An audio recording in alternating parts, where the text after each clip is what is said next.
Good morning, everybody. Thanks for getting out early from your room after the gala dinner and being here to listen to this session this morning. We have looked over the week at different layers, how we light the pipes, how we federate, how do we use different applications. In this session, we are going to see how do we check that everything is okay or not, how do we do the monitoring, etc. So I would like to introduce the first speaker, Toby Rodwell. He works for Dante as a network engineer, of course, and he will tell us about Pert, and in particular, the next generation of Pert. Thank you. Good morning. Over the next 20 minutes or so, I'll be talking about the Pert and its evolution from a centralized to a federated organization. Now, hopefully this topic will be of interest to everybody, but it will be of particular relevance to NRENs and, to a large extent, also network engineers from campuses. So perhaps I could just have a quick show of hands. Who here is from an NREN? Just so Oh, okay, good. So about half or so. That's good. Right.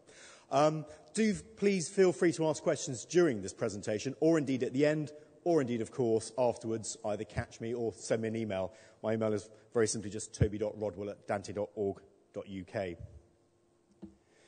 So I'll be looking at what is the Pert and why we need it, what has happened so far, what's going to happen next, and then, and perhaps most importantly, a few key points I'd like you to take away. So I'll try to change the tone of my voice at that point so you know to listen in particularly hard. Setting the scene then. Well, historically, going back 10 years or so, maybe even a bit less, the bottleneck had been in the wide area network. Long-distance circuits have been the cause of any limitation in a network system with regards to throughput.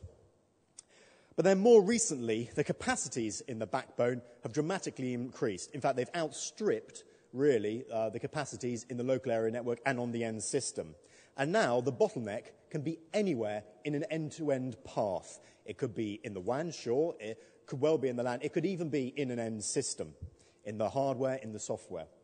And so it is increasingly difficult for an end user to actually diagnose why they might not be getting the performance that they were hoping and expecting for.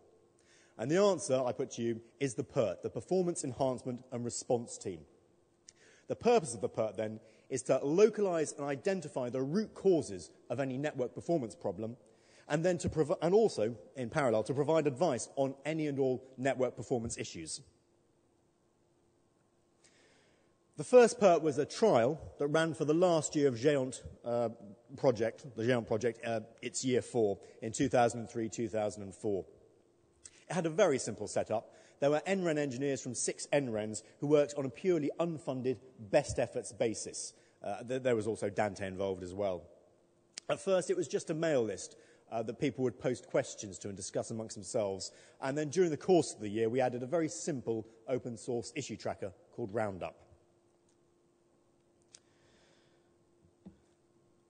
That trial was deemed to be a success, and the PERT was established on a more formal basis in Géant 2, and that's where we are now with the Géant 2 PERT.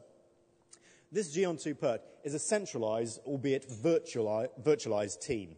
That is to say, we have the participating NRENs supply so-called duty case managers who take it in turns on a weekly changing basis to receive any requests from help and deal with these requests as they come in. The PERT works between 0900 and 1700 Central European time, or Central European summertime if it's during the summer, and only during normal business days, so not at the weekends and not during public holidays. We aim for a response time of 2 hours, so within 2 hours of a request being submitted, typically online, then the user making the request should get some form of indication that the request has been received and is being looked into. I'd just like to take a moment to recognise the hard work and good efforts of these NRENs who are providing those case managers. So we have Cessnet from the Czech Republic, Redirith from Spain, FCCN from Portugal, NIIF HungerNet from Hungary, Renater from France, PSNC from Poland, Switch from Switzerland, Carnet from Croatia, and GAR from Italy. And like I say, they provide these case managers on a weekly changing basis, and will also, when a problem comes into their area of expertise, will help even during the periods when they're not on duty.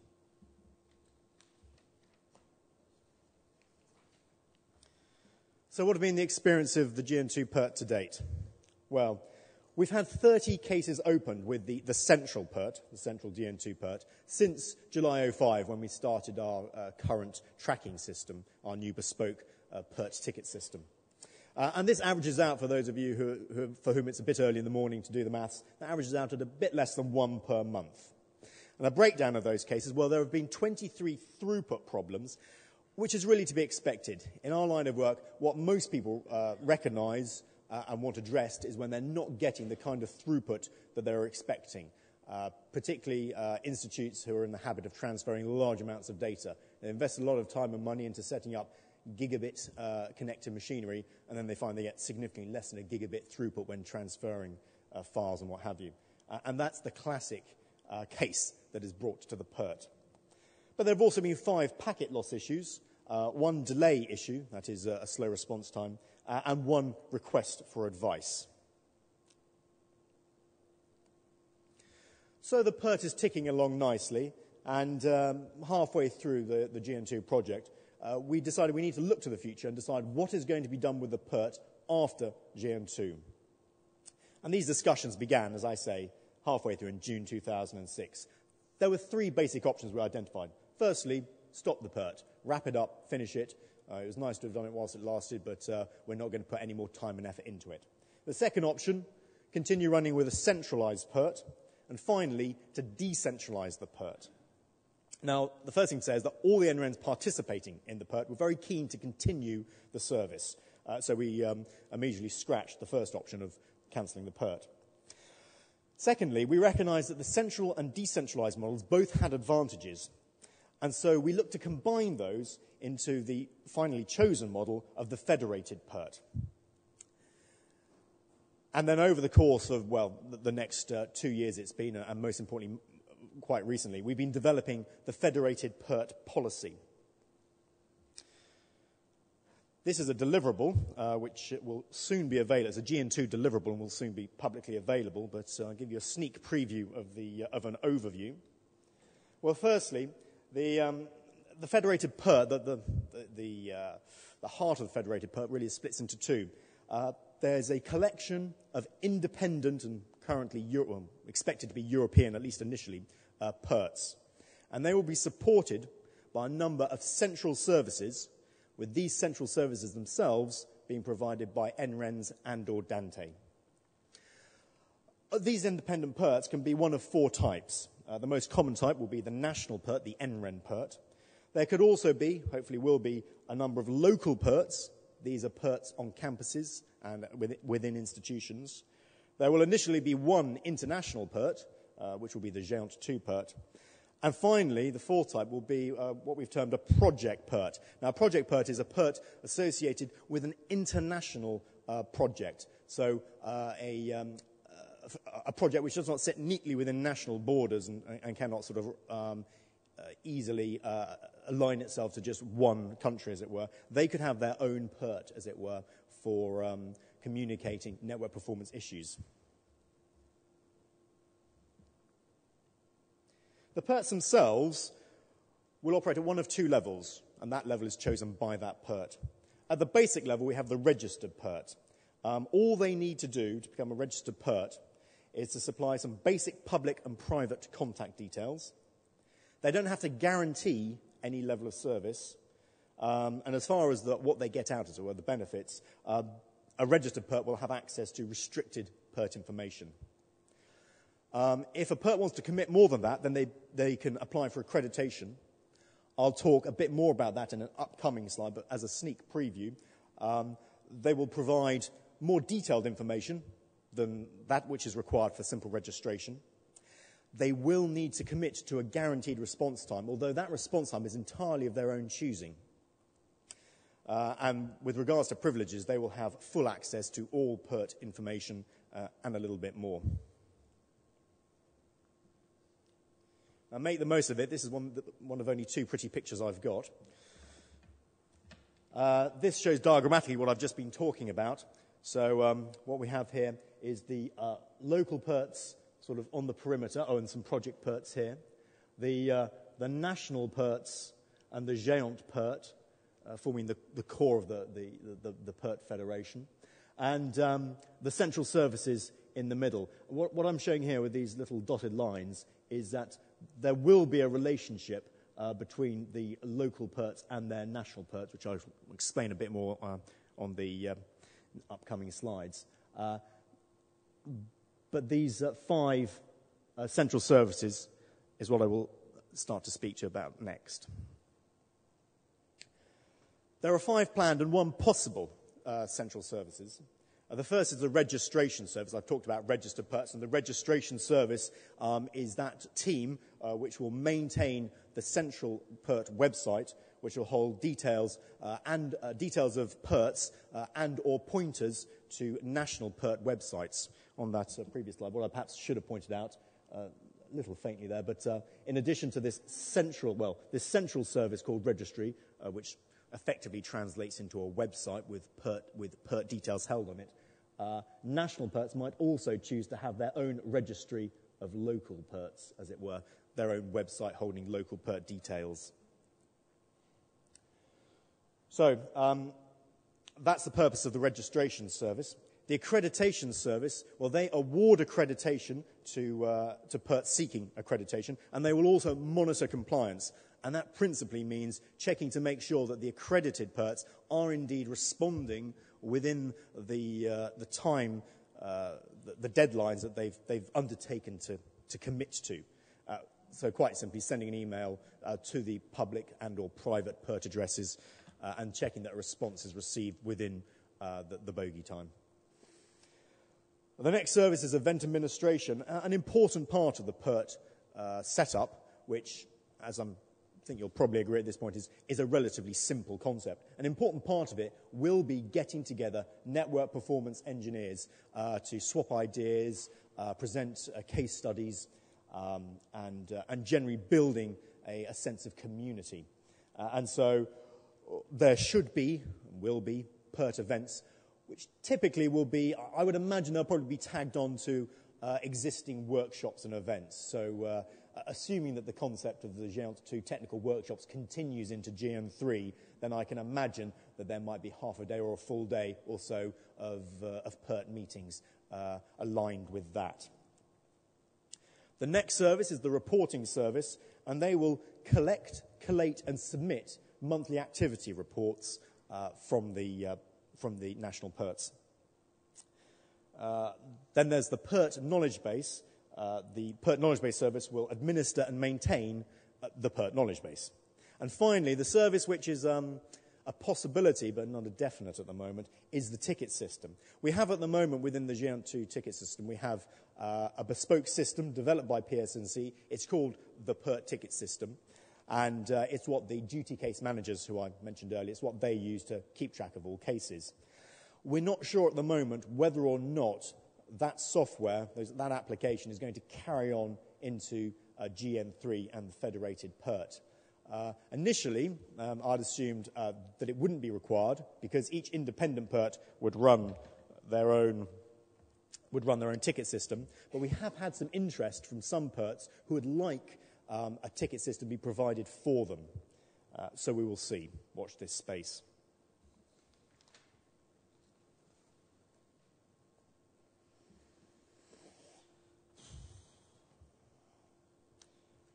So I'd like to talk a few minutes now about registration, one of the most important aspects of the federated Pert. Any new national or indeed international Pert should register with the Central Services Registration Team. At a minimum, they should provide their public and private contact details or indeed a pointer to their national website. If they've got their own national Pert website, then just a pointer to that is sufficient. They may optionally provide additional information, such as their target response time, their network details, AS numbers and what have you, but that's entirely optional. New local Perts should register wherever possible with the national Pert. And if they would, assume they do that, then either their details will go on the national website, or if there is no national website, if the national Pert doesn't have a website, the national Pert will just check the details and then forward them on to the central registration team for inclusion on the central website. It may well be, hopefully not, but it might be that no national Pert exists, particularly in the early days, in which case the new local Pert should forward their details to their NREN, and the NREN will just check the details, make sure they're all complete and appropriate, and then forward them on. So they just act as a simple filter for the central registration team. All registered Perts, but particularly NRENs, are encouraged to apply for accreditation. Accreditation simply means that the NREN, the Pert, is committing to providing a higher standard of service, a guaranteed standard of service rather than a purely best efforts service. Now, Perts seeking accreditation, they may well receive a visit or indeed training at their request to ensure that they do have an appropriate level of end-to-end network performance knowledge. And either during that or after that, they would submit an application form in which they specify their detailed contact information, the service details, the details of the service they will provide, working times, response times, network information, what prefixes they're responsible for, what AS numbers they're responsible for, any and all available tools that they use for monitoring the network, both privately and those which are available publicly, and finally, details about all the members of the Pert. And the idea of that, the idea of providing the details, again, is to promote this community spirit so one can quickly and easily get in touch with the right person with the right level of knowledge. Now, once accredited, a Pert has access to all the provided Pert data, and if it's available, they will also have access to, or privileged access to, other Pert monitoring tools.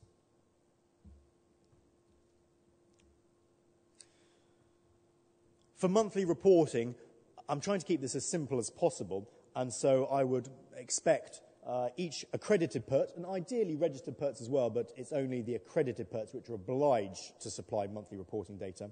We're providing them with a simple table which breaks down performance problems into a few simple basic categories based on what the end user is experiencing. So, for example, if the end user is experiencing a lower than expected throughput, it would be quite simply a low throughput problem. And as I showed earlier, and as you intuitively can see, that is the majority of the problems which are brought to the Pert now, and probably will be so in future as well. But there might also be slow response. Someone running an interactive session, a remote shell or something, they might find that all of a sudden, where before they used to have a good and quick echo back of their keystrokes, all of a sudden it's slowed right down. And that would be a suitable candidate as a Pert problem. Degradation is a bit of a catch-all. That category particularly covers people experiencing problems with video and sound, as it were. If they're getting blocking or a poor picture, then they might well report that as a degradation problem. Then I mentioned earlier that we do occasionally have requests for advice, just general advice, and so there's a column for that. And just in case there is some issue which a Pert deals with which hasn't been covered by those 4 categories, then there's an other. And if a Pert reports having dealt with an other case, then we'd want and expect them to clarify what that other case was. And on a monthly basis, each NREN, each Pert should declare how many new cases they've had in that category, how many have been left open at the end of the month, and how many have been closed. They should also make a note of any cases they've assisted other Perts with, so they get due recognition for that. The Pert knowledge base. Hopefully, many of you will have come across the Pert knowledge base. It's been one of the major successes of the GM2 project, with some 3,500 visits per month. The Pert knowledge base is currently provided and maintained by Switch, the Swiss NREN, and this is expected to continue into the federated Pert, as in they've indicated their willingness. I haven't signed on the dotted line yet. I need to get them to do that next. It uses a wiki site, and all involved in the Pert are encouraged to add to it and update the content. I have in mind that the Pert knowledge base will probably be the place where accredited Perts and other Perts would add case summaries for interesting cases that they've come across.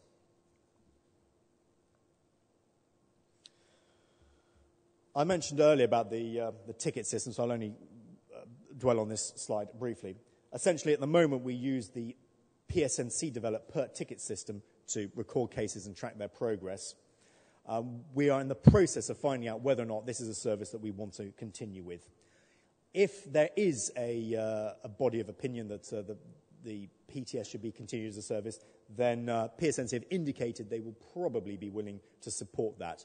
Failing that, they have definitely said they're happy to supply the source code, and NRENs can use PTS for their own purposes, running it on their own platforms.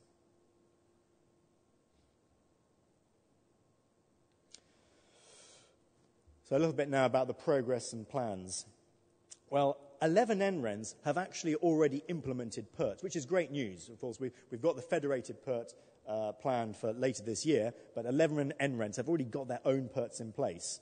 And these are RNES, CESNet, FCCN, FUNET from Finland, HungerNet, ISTF, PSNC, Renetair, Restina, Sanet, and Switch. And they are now all submitting, well, they are predominantly submitting monthly statistics to be included in the GEALT2 monthly service report. And interestingly, in March, 8 out of 10 Pert cases were actually NREN cases, which is very reassuring because it indicates we are going in the right direction by pushing out the NREN function out to the edges, out to the NRENs, I should say, away from the centre. The federated Pert policy is under review by the GN2 exec, and the federated Pert will begin on the 1st of September of this year. And now for a few key points. This is what I'd really like you to take away, particularly if you're from an NREN or a campus. 5 minutes, okay. Effort. No organisation will be required to put in extra effort in order to provide a basic Pert service. Most NRENs already provide a Pert-like service, which is to say, if one of their customers come to them and said, look, this is working, but it's not just not working as well as we expect, most NRENs already, if not all NRENs, already help their customer. So even if they intend to accredit their Pert and offer a guaranteed service, I do not imagine that any Pert will actually have to employ more people. Secondly, involvement in the federated Pert. Now, as of now, NRENs should start planning their level of involvement. Will they have a basic registered Pert, or will they, from an early point, look for accreditation? Will they provide or help provide any of the central services I've mentioned? NRENs should be promoting the Pert concept to universities at their national events, and they should encourage the establishment of local Perts within those universities. Dante and the NRENs together should promote the Pert concept to the international projects. And it should be made apparent that Project Perts would be particularly helpful when it comes to ensuring the success of high-profile demonstrations at events, which, as we know, are all rather prone to suffer. And my final point, this is a bit of a grey area, the relationship between the NOC and the Pert. I don't think there's any absolute clear-cut distinction between when is a Pert case, when is a case for a NOC to deal with, and when is a case for the Pert to deal with. But just a couple of points. In many cases, probably most cases, the Pert will be a function of an existing NOC. But of course, it will always be the NOC's responsibility to configure or fix a network node. It's as simple as that. It's the NOC's responsibility to work on and fix network equipment. In determining the difference between what should be a NOC case, what should be a Pert case, if the root cause of a problem is clearly within a given network and is clearly in a piece of equipment, then it's certainly a knock case. If, however, one cannot localize the root cause of the problem to a specific network, then I would suggest that it begins life as a Pert case, and the Perts work to localize that problem, identify it, and then bring in the appropriate knock. And finally, I'd just like to remind you that the Pert is here to help. Thanks very much.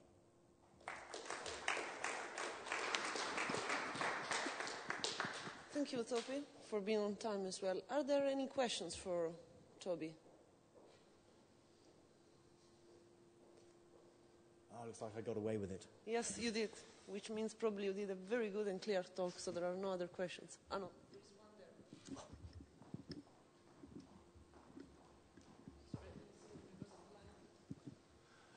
there. Well, thank you for your presentation. You told us that you already have had some cases. So could you please explain how long time does it take in average to solve one case? That's a very good question. As you might imagine, because Pert problems by their nature are very subtle, and the first trick is actually to identify where that problem lies. The Pert cases, the first thing I say is the Pert cases are normally much longer lived than a normal break-fix case that a knock will deal with. And whilst they vary immensely, I would say that at the moment, Pert cases often run into the weeks. What often happens is if it's not solved within a week, a fortnight or so, it can rumble on for several months. A lot of it is dependent on the level of interest shown by the end user.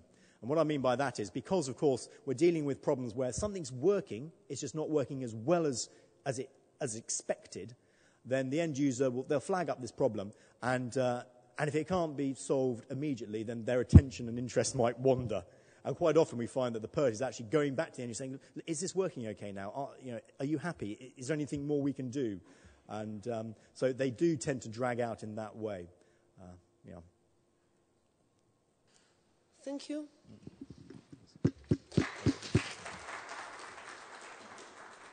So I would like to introduce the next speaker, Ken Klingstein, middleware and security director at Internet2. He will talk of something related, even though I would say a bit more multi-layer in a way. So Ken, floor is yours. Thank you. A couple of comments to begin with. First of all, probably this entire session should be entitled Boiling the Ocean. I don't know what expression you may have in your own language for this, but we're all trying to work on absolutely huge, impossible tasks. So in this talk, there will be a lot about how do we take the ocean and take it down to a little cup to begin to warm it, if not boil it. A second thing to note, again, going back to the previous speaker, is that at least in the U.S., frequently, the problem that you're trying to solve turns out to be firewall-related and turns out to be many firewall-related, that you are behind 5 firewalls between you and the other side, and somebody changed one of the firewalls last night, and you come in today and you can't do what you did yesterday. So we use as a good test for both this diagnostic work and for anything you were trying to diagnose with Pert, can you easily solve the issue of nested firewalls stopping traffic? So it's not that it's performing poorly, it's not there today. With that, I'm going to be talking about a very similar way to look at the problem in diagnostics. I am not Chaz DeFatta. I am not Mark Pepping. For those of us who do identity management, this is really embarrassing that I'm not either one of these people, but I'm not. But I'm speaking on their behalf, and I've been involved in the project. So in most cases, when you have a problem outside of IT, if you have a flat tire, you fix it and you move on. But if it's flat a week later again, then you need to think a little bit more. Maybe it's a valve problem. Maybe it's the nails in the driveway, or maybe the neighborhood kid is letting the air out of the tire. It would be helpful if you knew when it started leaking. It would be helpful for you to take all of the information that might be relevant and find it when you need it. So think about this in terms of mail. You've discovered that your send mail system has crashed, and you restarted it and you move on, and it crashes again a day later. And is it the configuration? Is it performance? Is it spam engines? Is it security? One of the things, mail is a good example of 5 years ago, we ran mail on one machine. And now we have 7 machines, one doing the spam filtering, one with the directory database in it, and so it's become a much more layered problem, a much more complex problem, and so fixing it is a lot harder. So we wanted to approach this problem in as comprehensive a way as possible, and then once we got our arms around it and realized how big it was, to figure out ways to take small little pieces of it. So we have a strategy now called that is getting us into the diagnostic space, and it deals with all the layers. It deals with the fact that it might be a mail problem caused by a router that's caused by the fact, well, I know one situation where we lost mail at 3 o'clock every morning. It just stopped, and it turned out that the cleaning person was plugging the vacuum into the same plug that the power supply for the mail server was on 3 o'clock in the morning. And the power surge, everything went down. How do you find these kinds of problems? So and they're often out of band, and they're often out of question. Did anybody ask the cleaning people what their schedule was? It doesn't usually happen in a diagnostic process. So we want to make sure that the world has a service plane where you provide the services, and then there's a control plane. And then we'd like to think that there's a diagnostic plane, which is gathering information from all of the other planes and giving us a uniform way to approach the problem. So we began by talking to a lot of people who do diagnostics. We spent 6 months talking to people who had problems. And a lot of the issues that we saw were that they didn't have access to some of the information they needed. Frequently, a log file that would be helpful was owned by somebody on a certain machine, and they didn't think to make that log file available to other people. So you call them up and you say, well, did you have any events of this type? It wasn't as if you could sit at your keyboard and just pull that log file in. So one of the problems is that getting access to the data, cooperating across realms. A lot of this is inter-realm work, inter-institutional, getting that to work. And the fact is that all of these machines, all of these processes, already have their own log files. We can't change them. There are 4 million log files sitting out there in their own favorite format, all different formats. So again, making this a much harder problem. And what we want to try to do is automate some of the work that the Pert might need to do so that sitting at a single keyboard, you can reach into many places. Let me make sure I didn't skip anything here, because the click is a little... Okay. So this work actually began just about the time that the very first security center in the world was being set up at Carnegie Mellon University. And that was in 1988. We didn't really even have the internet. We were still waiting for the information superhighway, I believe. But meanwhile, while that highway was taking a long time to build, we were doing TCP/IP, and we were doing all of this work. The IETF got involved and standardized some aspects of this. We began work in Internet 2 on middleware diagnostics, and we created this EDDI program, and then it is now being operated at Carnegie Mellon. So who has to do diagnostics? Well, a lot of people get involved. The application support personnel, the system administrators, the network people, the security people, because frequently it is a security activity that has caused the problem. Managers of the computing infrastructure, the help desk often hears the first phone call. It's a lot of people. So what we discovered is people didn't have access to the information, finding out what was valuable, looking at what was happening in activity X and happening in activity Y and trying to relate them together. Steve Hanna's talk 2 mornings ago talked about this very correlation problem in the security space. I have an IDS, an IPS, I have other kinds of things, all registering. I want to correlate. Sometimes I need to do this in a way which will be legally binding. And so I have to do non-repudiation so that if, in fact, I want to tell a vendor, your box is misbehaving when it plugs into this box, I better be able to prove that. And then, lastly, most of us are too busy solving problems to build tools to solve problems. We solve the problem, we go, I'm going to make a tool to do this next time, and then the phone rings with another problem.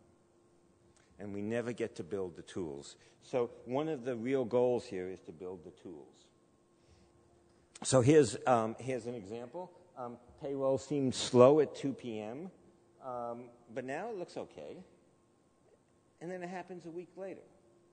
And was it the configuration stuff? Was it downstream congestion? Is somebody moving a file from point A to point B out there that happens to be in my path, and that's why payroll is slow? And they have a cron job, so they do that every day at the same time. Well, maybe they don't have a cron job, and they do it every day at a different time. Networking problems, lots of different failures. We need to look at the boxes or the routers. We need to look at the storage systems, the application servers. Maybe even it's a resource contention or there's some device that is next to a vacuum cleaner.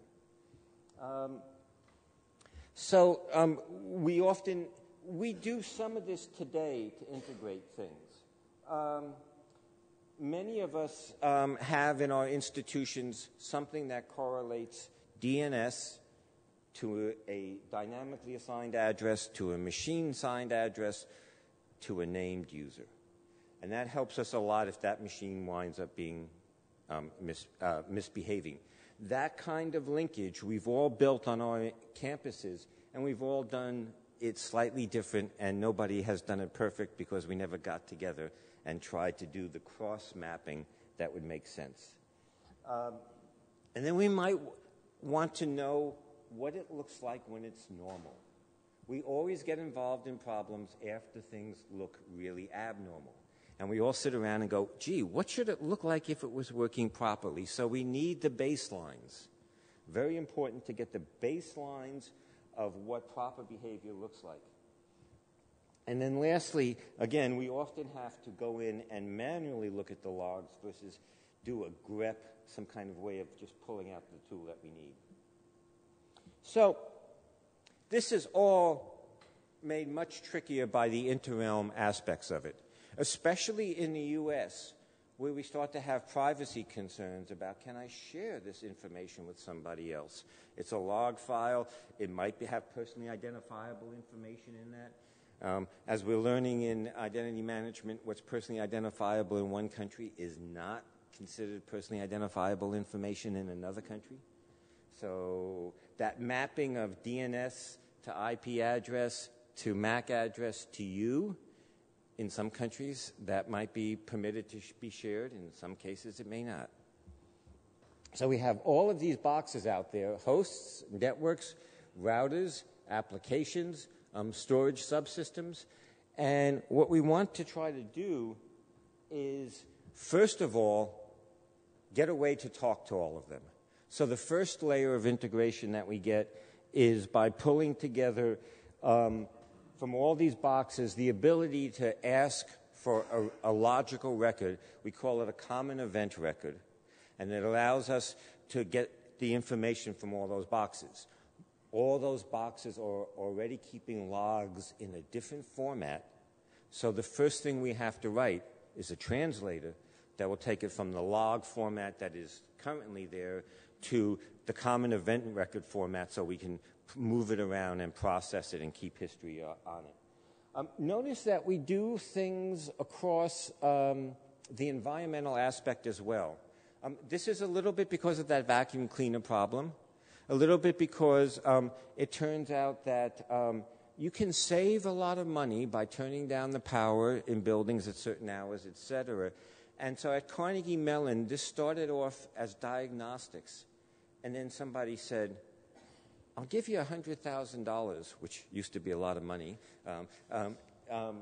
if you can make it monitor the buildings as well and give us the energy consumption so we can turn down the power. Anything we save in that process, you get to use to write your software some more. So it was a good relationship. And understand that if you do a tool right, it has purposes beyond what you thought it was going to be used for, and that's what the environmental monitoring is. Once we have that first order information, which is still the ocean, it's a little bit less ocean, but still the ocean, then we want to audit it, we want to analyze it, not the direct records, but the processed records, to form second order logic that gives us the kind of view you'd like to see at a high level. I'll give you some examples in a minute of what that looks like. So the system administrator questions, it turns out that the answer to that, why was the payroll slow? Well, the redundant power supply failed on the RAID. This is a true story, using the SAN, caused by a power distribution unit failure, and the RAID was cycling through right through and right back modes, and payroll was slow as a result of that. And it's those kinds of linkages that we need to get about. So we need to do a lot of things here. You need to sense what's happening in your environment, on your machines. That's the first thing. You need to pull it together in some meaningful way. That's called orchestration, choreographing the flow of information, labeling it, getting it to where you are. The third thing you need to do is make sure that information can be used and consumed by others. And so there's a data life cycle, there's correlation, there's visualization. And then ultimately, you really need to know the topic you're talking about to solve it. So you need to know your domain. Well, duh. Of course you need to know your domain. That is a very hard thing to automate. And so you'll see that what the piece that we've worked on is these middle two layers of orchestrating the flow of the data and getting the data into a common format and a location where we can manage it. So, there's a couple of specific things we've done. We've added a little bit of structure. We've defined a common event record. I can show you the format. It is dated, it is categorized, it has all the fields you'd like to see there. And then we have a way to move those common event records around. We call that the Diagnostic Backplane. And it's a typical backplane. You can have events trigger things on it. You can query the backplane about information that's on it. You can move things from one place to another. That's all you can do on the backplane. And then we need to create tools that work off the backplane. The tools normalize the information. One of the problems in doing global diagnostics is time zones. And so we need to normalize the information. We need to transform it from different formats. Ultimately, we need a visualizer, and so we've built tools that can do simple graphing of common event records, etc. And you need to store this because, you want to know what normal is so you know what abnormal is. You need to do this many times to get it right. So, again, the common event record, there's a timestamp in there. There's where you were observing it. There's a normalizer location because where you observed the log file and where you made it into the normal common event record is a different place, possibly. What kind of event it was, and what's the importance of it. The common event record also has a payload, which is the actual diagnostic information. And then we have transport, as I said, the backplane to move things around. And we've written maybe 5 or 6 tools at this point that work on this. We have a top 20 talker, for example, that will give you a graph of the top 20 machines talking on your network so you can see who's generating traffic. Well, that's a standard tool out there, the top talker, but we've done it with common event records so that we can do it for if you're doing a different kind of talking, if you're talking in a different language. So here's what the backplane looks like. Again, it's just the standard backplane. It has a control mechanism, so you can push things around on it. You can ask devices that are connected to the backplane to give you information. And devices that are on the backplane, when they sense something, can send out alarms and other kinds of information to anybody who might be querying or listening it. On the bottom, you see the kinds of agents that are grabbing information. So they're grabbing information from many different places, maybe from a directory or an agent that's out there that's sensing something. And then on top are the human side of life, the analytics that go on across, that use the backplane, and all the agents that are feeding information into the backplane. Sometimes the analytic up on top could be an application. Sometimes it's a display with consoles that are just showing people the status of things. And sometimes it's an analytic a tool that says, whoa, you're reaching a certain threshold here. You need to go off and do some activities to change the environment. So here's another way of looking at the same thing. We are sensing 5 areas, as I said: security, network, the state of the application, the state of the system that is running the application, and then any environmental aspects like power, cooling, temperature, the depth of the water in the room, whatever you tend to monitor. Those are all normalized into a common event record. Those are stored briefly because we're boiling the ocean, and one of the key things here is to quickly reduce the amount of data that you're storing. Okay. And then after you filtered some of the information and done a bit of analysis, you feed it to the tools, and the tools are off on the right-hand side, and they are listening again on the backplane, and they may be a network management system that is woken up. Well, there's an event happening out here. We're catching a correlation where these 4 ports are seeing a lot of traffic. Do something. So you can have alerts. You can have application management systems. You can have a visualizer.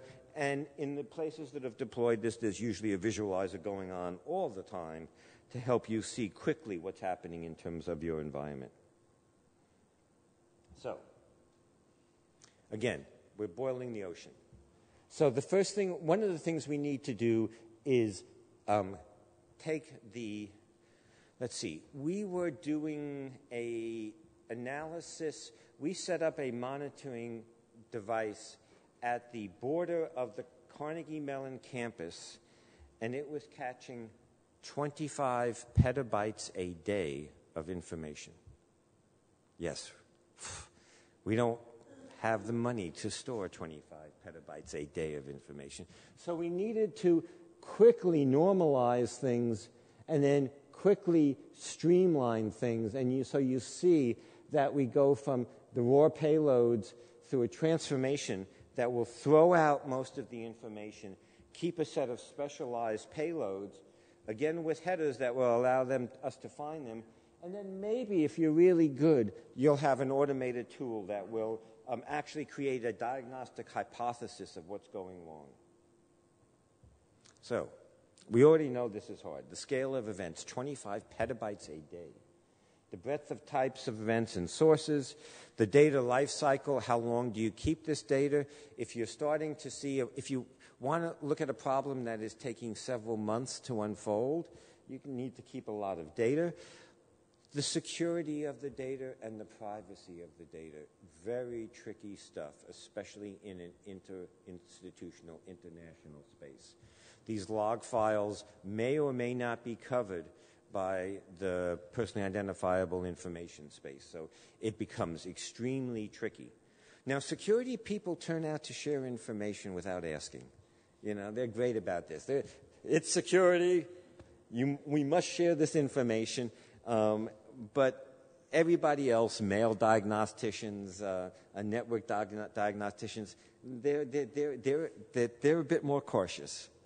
So there's an issue here about the privacy and the security of information, and again, federating the diagnostic analysis. Not to mention the site configuration. A lot of times, the data we're collecting is fresher and better than your old configuration tables, because nobody went and said, oh yes, that router was replaced by this router last week, and so here's, of course it has fewer ports. It's not that the port was broken, we did a change. Oh, we forgot to update the inventory. So the inventories turn out to be a weak spot in some part of this. So, to wrap this up, we are trying to build a next generation set of tools. They all can coexist with each other. They're all compatible. The common event record is the what was the Espanola, the language that was supposed to Esperanto, right. The common event record is Esperanto. It has about the same take-up right now that Esperanto has, but we're continuing to talk to lots of different vendors, and they see the value of this. It has to be integrated, it has to be pluggable, and can take advantage of the diagnostic information that already exists out there. We are capturing large amounts of information. So Eddie does this with the architecture, the event ledger, one of the other things we have Eddie being able to do now because of the privacy pieces is it can anonymize according to your request. So you may say, get me these records. I know I'm not entitled to see everything in here, so anonymize according. That's what a normalizer can do. There's a few things that this is not. It is not an actual management platform. You can't download Eddie and have all your problems get solved. Eddie just collects information, correlates information. You need the domain analytics, etc. It just is the marshaling of information together for you to use your analytic on. This slide talks about the history of Eddie. We were initially sponsored by the National Science Foundation. Now we are receiving some support from IBM and some support from Sun, and we're talking to other people in the industry as well. Every time we talk to somebody, they go, boiling the ocean, aren't you? Want to learn more? Here's 2 sites for this. This is something that will not get deployed in its full boil the ocean mode. The mail situation that I described earlier is now being addressed. We have people at 4 different universities building sensors on all the boxes that are part of a mail sequence today. And so you can say, well, my spam assassin box hung up, and that's why the mail delivery got... That mail message that got lost, it looks like it was filtered over here by something or other. So the first subsystem that we're really trying to instrument completely is a mail subsystem, the typical mail system that's used at many campuses because it's something that needs that remedy. We will do a few other niches with the confidence that because we're doing this in a standard format of common event records, et cetera, as we do each area, they'll be able to plug together. At least that's the hope. I may have time for a question or two? Okay. Thank you, Ken. You are perfectly on time. So are there any questions? Just a simple question. I mean, all this data aggregation and correlation you can do with Perl scripts, but then it gets messy before you start it. What are the tools you're using? Is there any specific technology to realize or to implement these type of things? No, I think it's. I don't know fully the answer. Chaz might, again, I'm stepping in for them. I don't know fully the answer of what languages they're coding in. I think there's some Python. I think there's Perl. I think that, again, the languages are pretty independent because we really want to see the common event records. We want to share the code so that, oh, you have an analyzer that does this, you have a visualizer that does that. Those will wind up being in many different platforms. So sometime down the road, there should be a library of routines in different languages that say, we plug into the backplane, we consume these kinds of records, we generate this kind of data, again, as common event records, which can be consumed by somebody else. So that we'd like to be agnostic about the languages and the tools, but again, it's fairly early, even though we've been at this for a while, because boiling the ocean takes a long time. Do you expect Eddie to become a commercial product, or will you make it available open source, or it is pure open source at this point, the standard Apache licenses. We have not done the job that we should have done of building a developer community. And typically what happens is you go into a group and you say, we'd like you to help develop this, and we go, we're trying to solve a mail problem. You know, if you can help us solve the mail problem, we'll work with you a little bit, but sorry, we're not gonna go way far outside the people who pay us want the mail to run on time. The fact that you want us to write it in a way that will allow other applications to consume this sounds like a nice thing. Talk to my boss to see if I can get time to do it. So it's one of those kinds of issues. Is really if you're counting on free labor to do this, you better make sure that the free labor is getting what they need out of the project. Are there more questions for Ken? If not, thank you very much, Ken.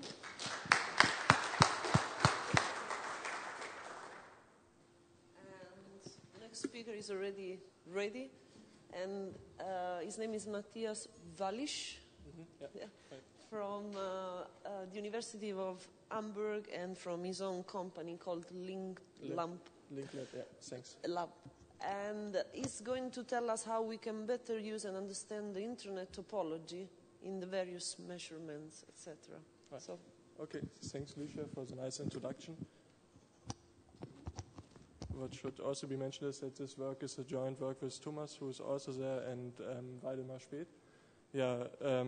In this presentation, I will talk about the Internet, the structure of the Internet and its properties, and how these properties have effects on current network protocols. Some words about the agenda. First of all, I will give a short motivation why it is important to look on network topologies, and then I will shortly describe some properties of networks, and then I will introduce and compare to measurement projects, internet measurement projects, and the data of this internet measurement project we will use to see the effects of the structures on onto selected protocols. And finally, I give a conclusion and an outlook. Okay. Why it is important, why are network topologies important? In general, the network communication depends on the underlying structure because we are selecting the routing path, and the data flows along these paths. And if we take an example like a redundancy protocol, we will never see an effect of the redundancy protocol in this network topology because it's in a linear chain and there are no redundancy paths. But if we take such a topology, the protocol has a chance to operate. And so it is important to choose an appropriate network topology for simulations and for analytical studies as well as for experiments. And to have more realistic results, you tend to take real data, but it is not easy to get real data, real internet data, because if you think on nuts, for example, you don't see each node in the internet. The other point is that the measurement is only a snapshot in time, because you measured it on a specific day or a specific hour, and it's also a snapshot in the solution, because you cannot save the whole graph. And the third point is that you may want to rescale the network topology with respect to memory consumption or computation time.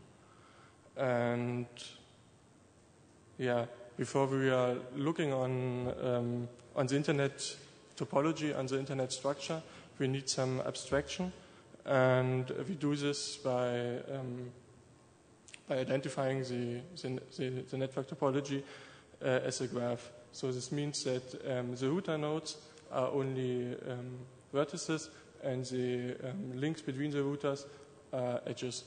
And these edges can be directed, undirected, weighted, unweighted. But the question is how we can compare different network topologies, different graphs, which is important if you think that you have, for example, different data sources and you want to check these sources for validity, or you want to remodel the topology. So, yeah, there are some properties around to characterize graphs, and so also to characterize the internet.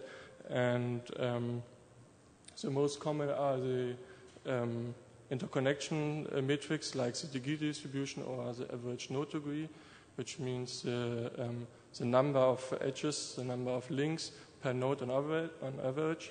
Or there are also distance metrics around, like the average path length or the shortest path length distribution. What is important to note is that in general, if two graphs are equal in one metric, they may still differ in other metrics. If we take this example, we have on the left-hand side, both structures have the same average degree, that's 0.8, and the structure on the left-hand side, nevertheless, has a single point of failure in contrast to the structure on the right-hand side, and so this network is more unreliable as this one, although both have the same average degree. So what we want is to find a network metric which summarizes other metrics. So one metric for many metrics, and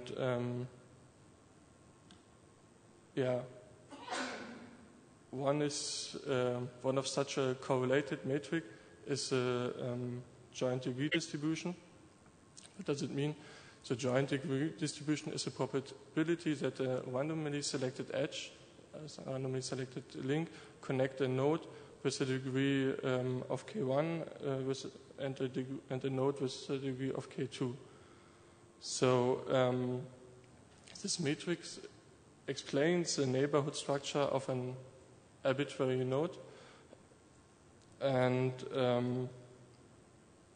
it can be summarized by a coefficient, the so-called associativity coefficient. This coefficient can be positive. This means that the network tendence that a selected node is connected to a node with the same degree. If the coefficient is negative, this means that the network tendence that the arbitrarily selected node tends to be connected to another node which has a different degree. And if we recall our example, this network will be disassociative. So it is because most nodes are connected to this one, which is obviously another degree, and this network will be more associative. So what we can see is that an associative network is probably more reliable as a disassociative network.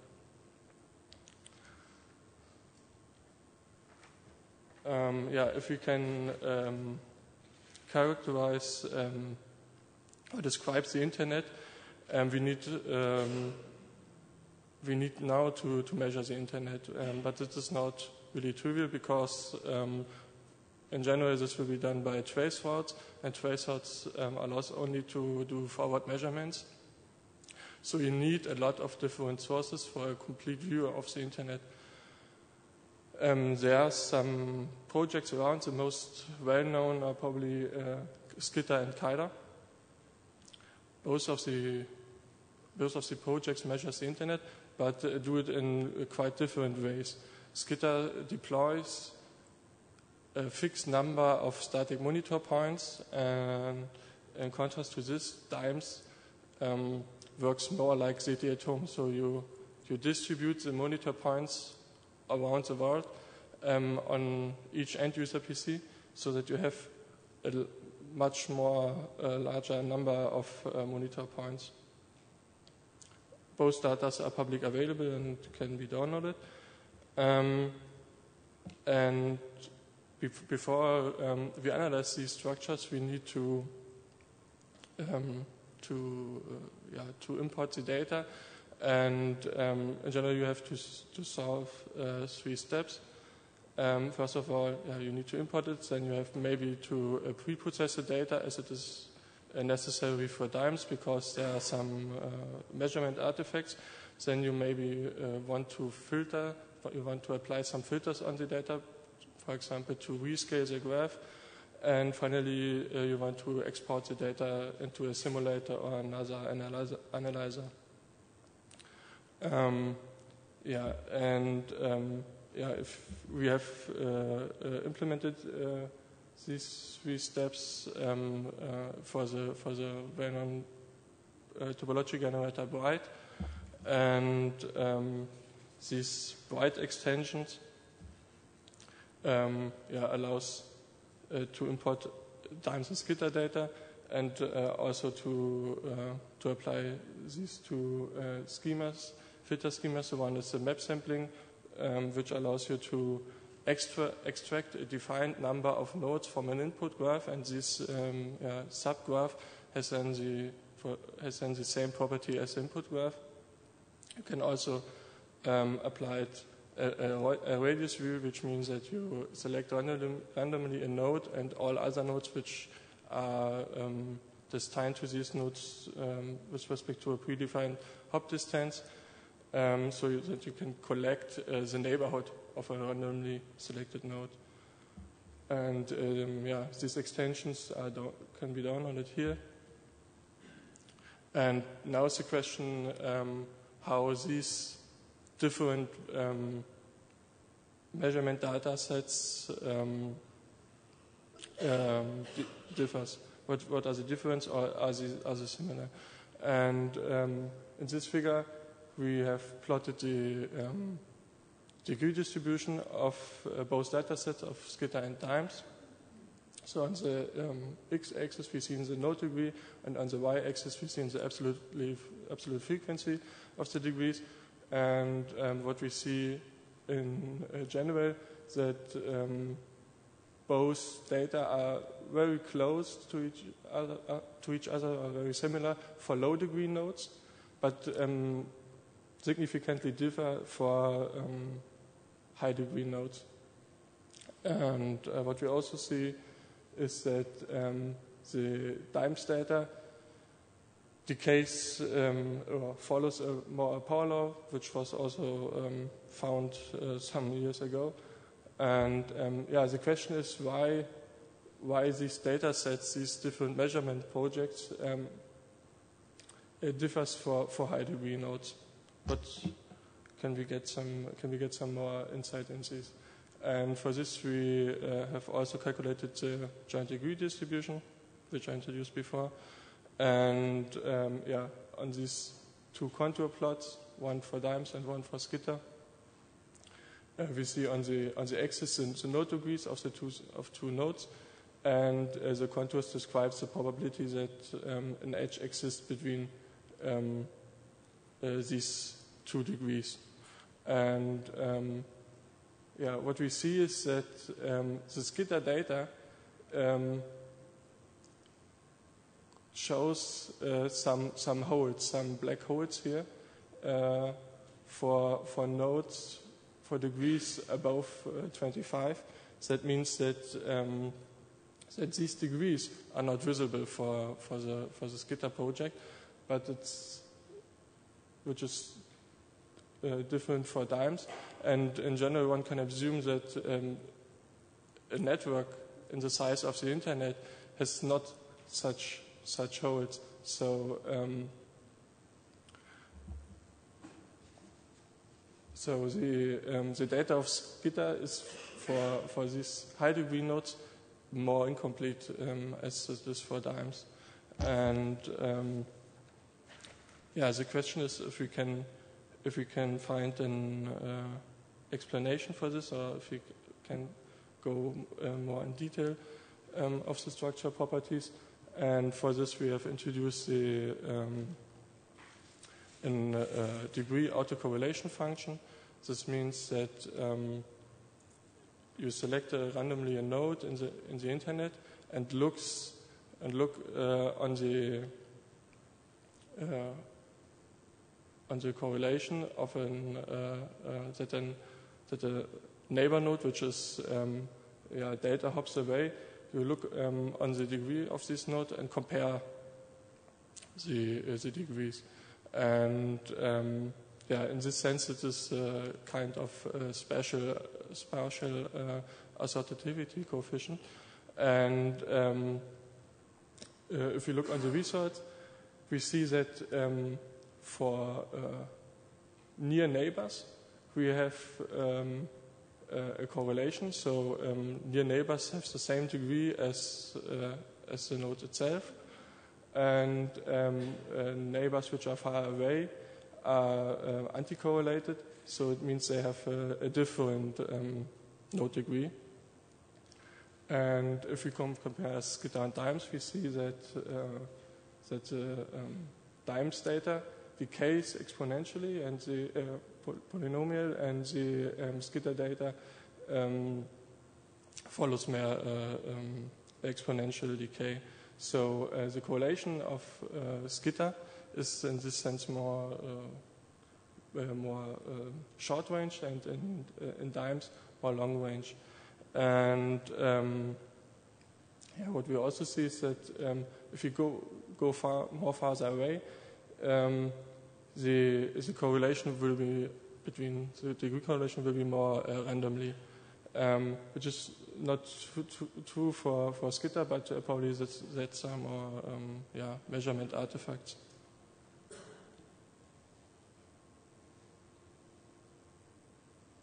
If we summarize these intermediate results, we can see that the internet includes a lot of local intermesh, which we have seen from the joint degree distribution.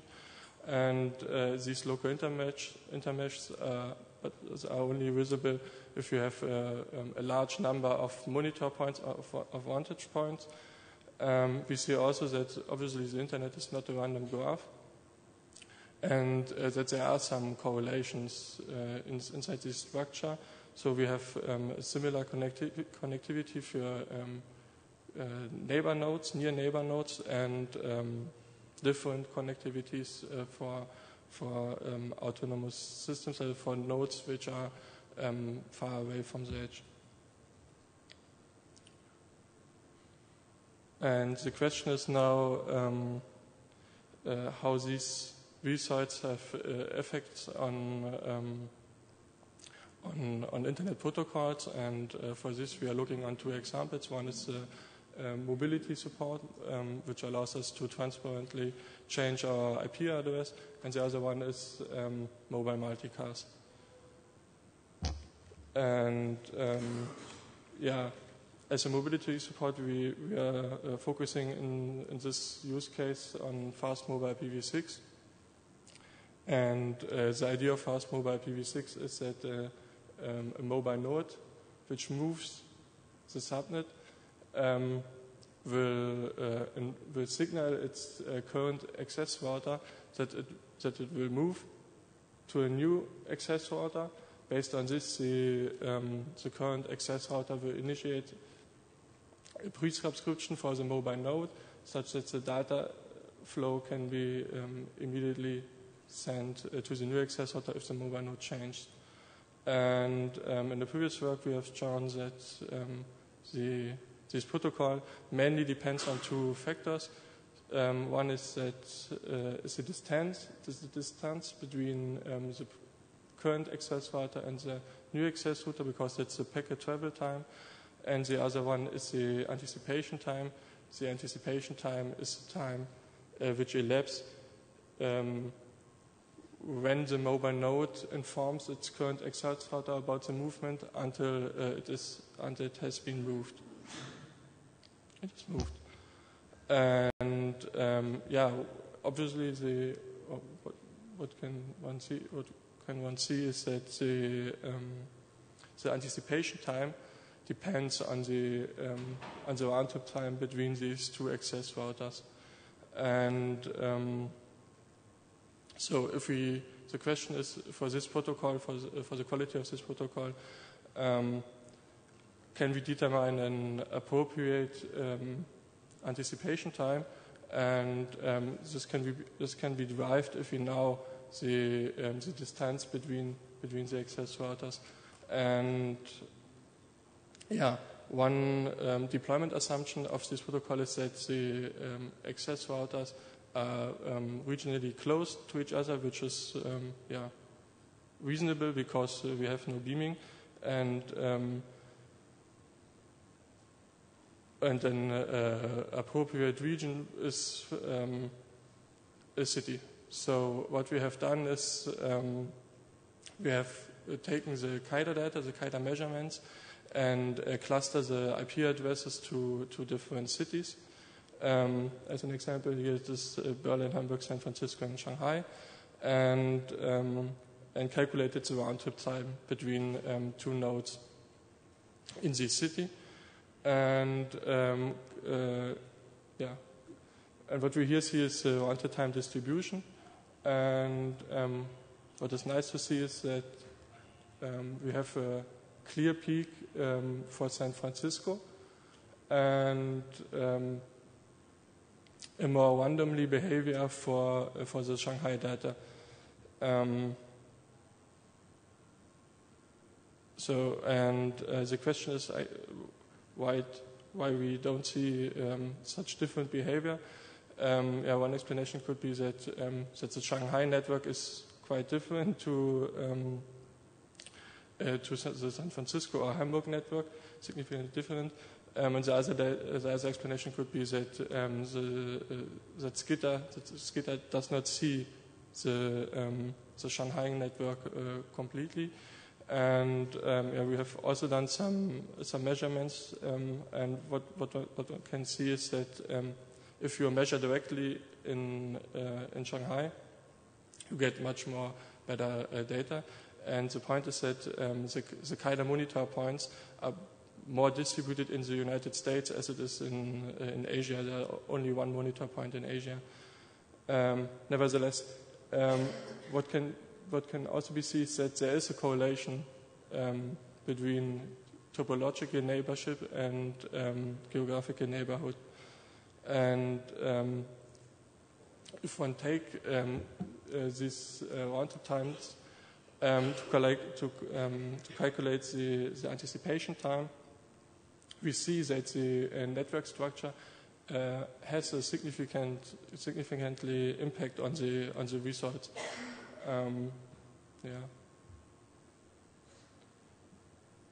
The second use case is mobile multicast. The mobile multicast has a problem that, especially in this case, we are looking on receivers. If the receiver moves, you have to re-establish the multicast branches, because multicast is a dynamic routing.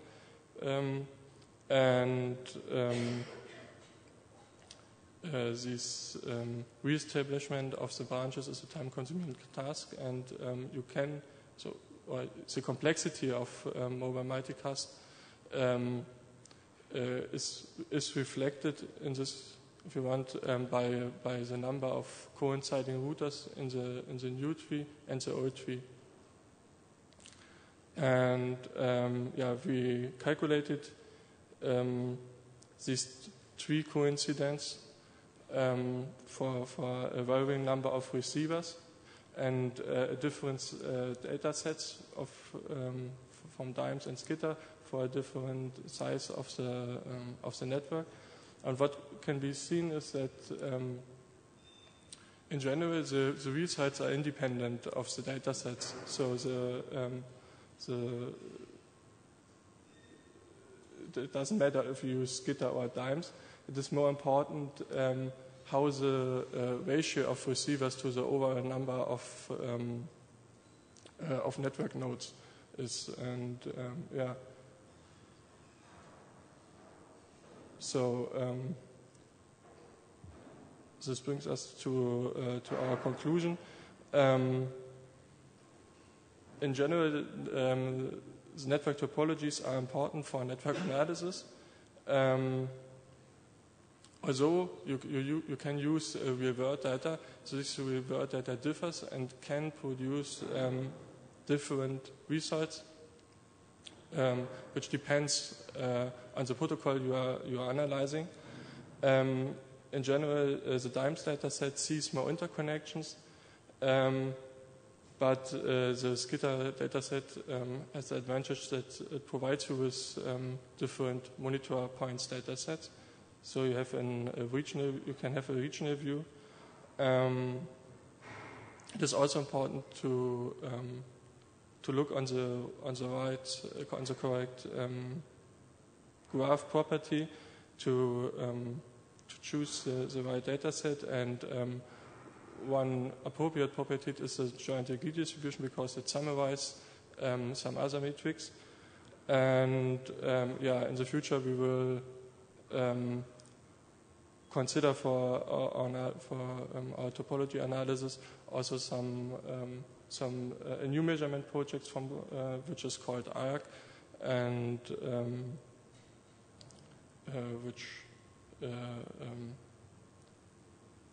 which is similar to the skitter monitor approach, but introduce a new trace hot approach, and hopefully those will explore a more complete internet, and we will see how these data affect have effect on the network protocols.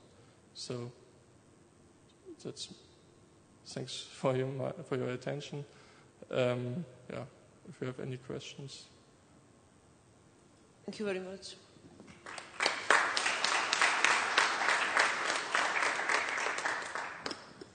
Are there any questions?